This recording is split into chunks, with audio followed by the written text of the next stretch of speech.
Otro de los temas que surgieron fueron las denuncias por las ejecuciones extrajudiciales o lo que se conoce aquí como falsos positivos. ¿Haría usted una autocrítica por esos casos? Pero es que yo no me las inventé, yo acabé con ellas con acciones contundentes, con toda la transparencia del caso y con toda la eficacia del caso, porque desde noviembre del 2008 las denuncias sobre ejecuciones extrajudiciales bajaron drásticamente. Eso inclusive lo reconoce la propia Alta Comisionada de Derechos Humanos de Naciones Unidas y el informe de Naciones Unidas sobre Derechos Humanos. Ahora, ¿por qué se dieron? Porque cuesta entender que efectivos militares o de las fuerzas de seguridad actúen de manera autónoma sin que haya habido alguna señal o algún contexto propicio a ese tipo de acciones desde más arriba. No, pues para que vea que el propio informe dice que ahí no hay responsabilidad de más arriba. Fueron criminales dentro de las fuerzas militares que fueron permeados por los narcotraficantes, que fueron los responsables de estos horripilantes crímenes. A mí me destrozó el corazón cuando supe que eso estaba sucediendo, pero nunca hubo una política de Estado o una política para que esto sucediera, ni mucho menos. Dios nos libre de tener un gobierno que pudiera hacer eso. De cara a esta segunda vuelta, ¿usted garantiza y se compromete a garantizar que no se van a repetir en casos como estos? Pero por Dios, le estoy diciendo que yo fui el que acabé con ellos, porque me pareció horripilante lo que estaba sucediendo. A mí me critican hoy que fui demasiado drástico en lo que hice para acabar con esos falsos positivos. Entonces, ¿qué más señales quieren sobre el actuar mío si no es actuar con determinación, actuar con transparencia, actuar con eficacia, y así voy a actuar en la Presidencia de la República?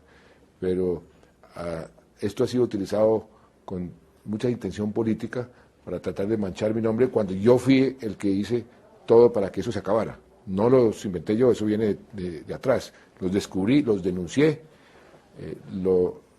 tomé las acciones, 15 medidas drásticas que tomamos y fueron eficaces. Entonces, ¿por qué me sigue preguntando que si yo debo de dar garantías de que esto no va a suceder en mi gobierno?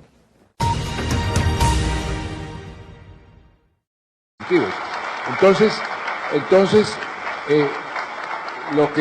lo que me parece que no es, digamos, no es juego limpio, es que usted a veces dice, yo quiero cero falsos positivos, como insinuando que yo no quiero ser cero falsos positivos, que yo quiero ser honesto, como si yo no fuera honesto. Santos sabía de los falsos positivos desde febrero del 2006, porque así se lo hizo saber por escrito Vivanco de Human Rights Watch, y no hizo absolutamente nada para evitarlo. Solo cuando estalló el escándalo fue que destituyeron 17 generales, hicieron todas las barbaridades.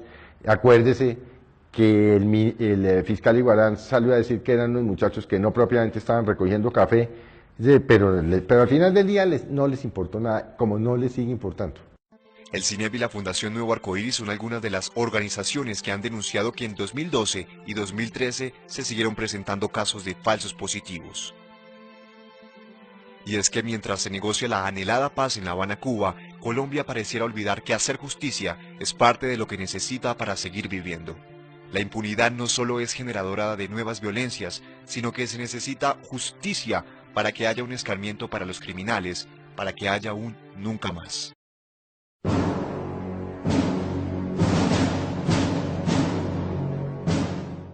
Nos acompaña el abogado Fernando Antonio Vargas, defensor de los derechos humanos y derecho internacional humanitario. Gracias por estar con nosotros. Hablemos de las verdades y mentiras de los falsos positivos y de la situación de los soldados colombianos involucrados dentro de estos casos y que actualmente están sin defensa penal.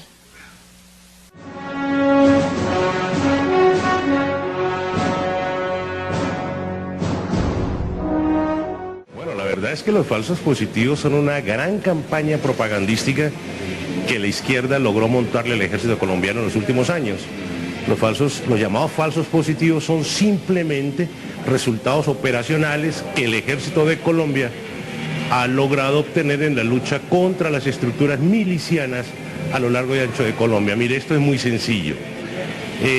Si a esto le sumamos la guerra jurídica, le sumamos unos fiscales sesgados prosubversivos o como dirían ellos, proinsurgentes.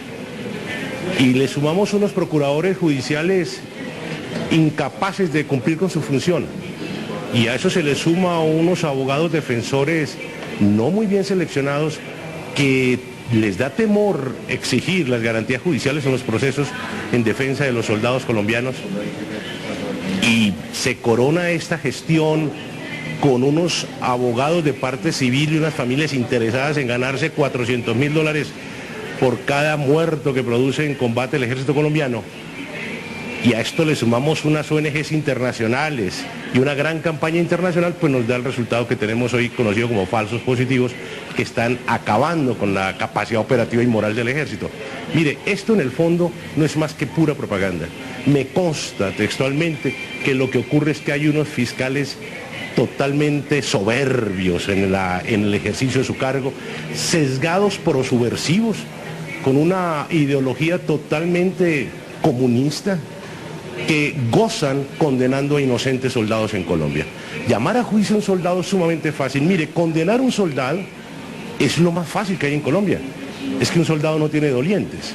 Entre otras cosas, yo creo que estos llamados falsos positivos en el fondo son falsos positivos judiciales, lo que sirve para que mucho operario de justicia, mucho empleado judicial, mejore el resultado estadístico de su labor, porque condenar a un puñado de soldados es más fácil que condenar un narcotraficante o un guerrillero en Colombia, porque seguramente el temor a la retaliación paraliza al operador de justicia en esos eventos.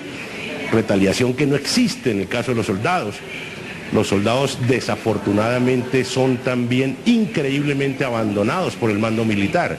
Es sumamente triste ver unos soldados en una audiencia pública solos frente a una completa jauría de operarios judiciales, de abogados de parte civil interesados en ganarse unos dividendos muy grandes y unas familias que hipócritamente lloran a sus muertos a sabiendas de que eran o participaban en actividades delincuenciales. Lo que a mí nadie me ha podido explicar, de acuerdo a mi propia experiencia como abogado defensor a lo largo y ancho de Colombia, es por qué el 95% de los dados de baja en las operaciones militares y ahora llamados falsos positivos, porque estos personajes todos tienen antecedentes judiciales por secuestro, por porte ilegal de armas, por tráfico de drogas, por cantidad de delitos.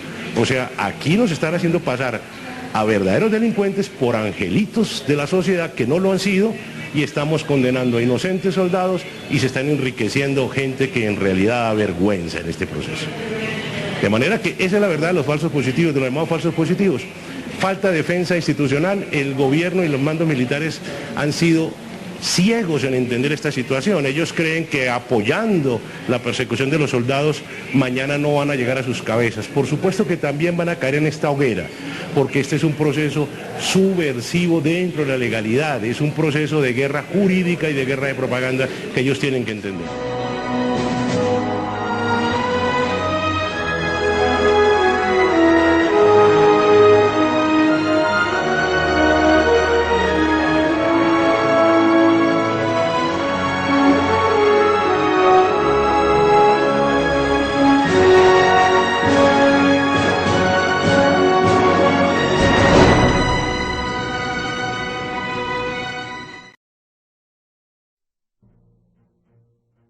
Hubo casos de falsos positivos, es correcto, pero... O sea, que los militares llegaron a cometer ese tipo de crimen en algún momento. No como política institucional, ni siquiera para salir un fin de semana gratis, no. Lo que llaman los falsos positivos no es otra cosa que dar de baja a guerrilleros, a milicianos, que no tienen un carnet de las FARC, que no tienen aquí, no dicen FARC ni ELN, pero son guerrilleros. Ya. Son, llamémoslo que fueron ejecuciones extrajudiciales. Sucedieron, pero no era política de la institución. Ahora, ¿qué está pasando?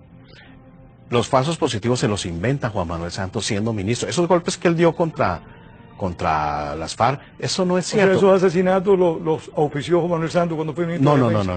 No. Yo digo que cuando fue ministro de Defensa, que se le atribuye que lo de Reyes, que Operación Jaque, él no tenía ni idea de eso. Él lo despertaban de la cama, hombre, vaya ponga la cara que va a salir a los medios. Eso es cierto. Él no tiene ni idea. Quien comandaba el ejército directamente era el presidente Álvaro Uribe. A Santos lo puso... En la operación Jaque, en la que rescataron a Betancur, no tuvo nada que ver. Nada, él llegó para la foto. Sin embargo, Uribe le dio la oportunidad de proyectarse como el hombre de la operación. Claro, porque confiaba en él. confiaba en él. Fue una traición total. Ahora, falsos positivos. Siendo ministro de Defensa, va Juan Manuel Santos, el general Oscar Naranjo, otro general que Suárez Bustamante, Fran Per, que estaba dentro del círculo de Uribe, y estaban todos en el gobierno de Uribe, van a la embajada americana en Bogotá y dicen, ojo, el presidente Uribe y el gobierno están aquí, el presidente Uribe y el ejército están haciendo una cosa que se llama falsos positivos, están matando gente, su mismo equipo. Por eso es que el gobierno americano le dice, necesito que me garantice los derechos humanos o no hay más fondos. Entonces, ¿qué hace el presidente Uribe? Pues convoca qué es lo que está pasando aquí y nombra una comisión y hay un señor Carlos Franco, guerrillero desmovilizado. Forma parte de la comisión. Y es el que se va a las guarniciones, yo tengo el informe, es una cosa ridícula, no hace ninguna averiguación, y sale Juan Manuel Santos, ministro, a destituir a 27 oficiales acusándolos de falsos positivos, de los mejores combatientes contra la guerrilla. De esos 27, ninguno, era solamente publicidad. Yo supe que cogieron lista, ¿quiénes son los mejores combatientes contra la narcosubversión? Tales. Pero sin embargo, esto que acusó Human Rights Watch... Te cuento. Dice, tales, dijo, a eso me lo sacan. Y lo sacaron. Hoy en día ninguno está condenado porque no hay nada contra ellos, solamente fue a dedo que como los mejores combatientes.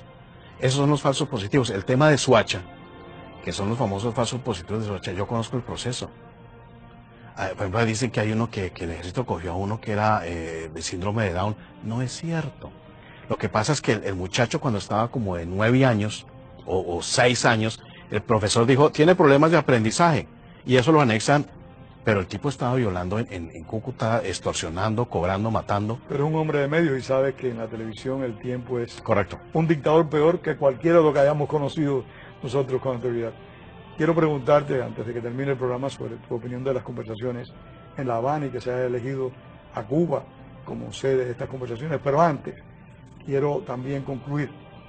Si no hay liderazgo político en Colombia alternativo, o sea, expreso, a excepción de Álvaro Uribe, si ustedes los periodistas que están retando al poder político y también a los grupos narcoguerrilleros, ¿cuál es el futuro de Colombia?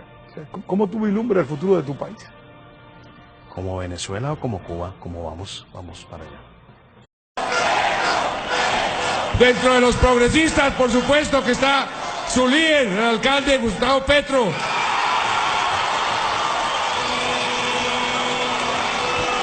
Pero no lo quería mencionar para no meterlo en líos con la Procuraduría.